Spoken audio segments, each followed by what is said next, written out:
Perkenalkan, nama saya Alvina Dia Silvani dengan NIM akhir 317. Perkenalkan, saya Aurelia Zahrani dengan NIM akhir 307. Saya Sylvia Yuwana Arbis dengan NIM akhir 349. Jadi, apa sih yang melatar belakangi adanya alidaya atau outsourcing? Ada perkembangan dunia usaha yang semakin kompetitif mendorong perusahaan untuk meningkatkan efisiensi dan fokus pada kegiatan inti atau core business. Salah satu strategi yang digunakan adalah sistem alidaya atau outsourcing. Di Indonesia, praktik outsourcing sering menimbulkan permasalahan, terutama terkait perlindungan hak-hak pekerja. Banyak pekerja outsourcing mengalami ketidakpastian kerja, upah rendah, serta minimnya jaminan sosial. Hal ini menjadikan outsourcing sebagai isu penting dalam hukum ketenagakerjaan. Lalu, apa sih outsourcing itu? Outsourcing atau alidaya adalah penyerahan sebagian pekerjaan oleh perusahaan kepada perusahaan lain melalui perjanjian kerja. Dalam hukum Indonesia, outsourcing diatur dalam Undang-Undang Nomor 13 Tahun 2003 tentang Ketenagakerjaan adalah kerangka hukum utama yang mengatur hubungan kerja, hak dan kewajiban pekerja, serta pengusaha di Indonesia. Hal ini disahkan pada 25 Maret 2003. Undang-undang ini menjadi dasar sistem ketenagakerjaan nasional dan menjamin perlindungan serta kesejahteraan tenaga kerja. Lalu, Undang-Undang Nomor 11 Tahun 2020 tentang Cipta Kerja atau UU Cipta Kerja adalah Undang-Undang Indonesia yang disahkan pada 2 November 2020 dengan tujuan menyederhanakan berbagai regulasi untuk mempercepat penciptaan lapangan kerja dan meningkatkan investasi.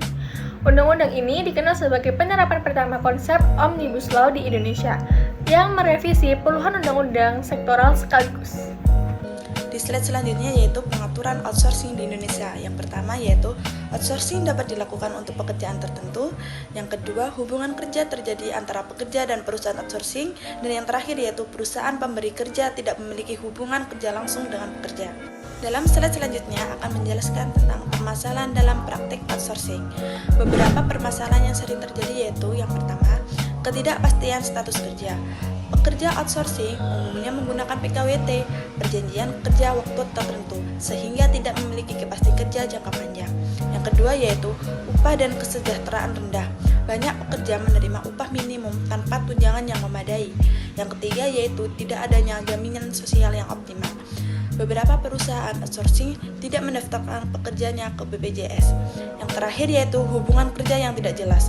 Sering terjadi konflik mengenai siapa yang bertanggung jawab antara perusahaan pengguna dan perusahaan penyedia tenaga kerja. Yang selanjutnya yaitu analisis. Meskipun outsourcing memberikan keuntungan bagi perusahaan dalam efisiensi biaya, sistem ini cenderung merugikan pekerja jika tidak diatur secara ketat. Perubahan melalui UU Cipta Kerja justru memperluas fleksibilitas outsourcing yang berpotensi yang pertama yaitu mengurangi kepastian kerja, yang kedua melemahkan perlindungan buruh, dan yang ketiga meningkatkan praktik eksploitasi. Kesimpulannya, outsourcing merupakan sistem yang sah dalam hukum ketenagakerjaan Indonesia, namun dalam praktiknya masih menimbulkan banyak permasalahan.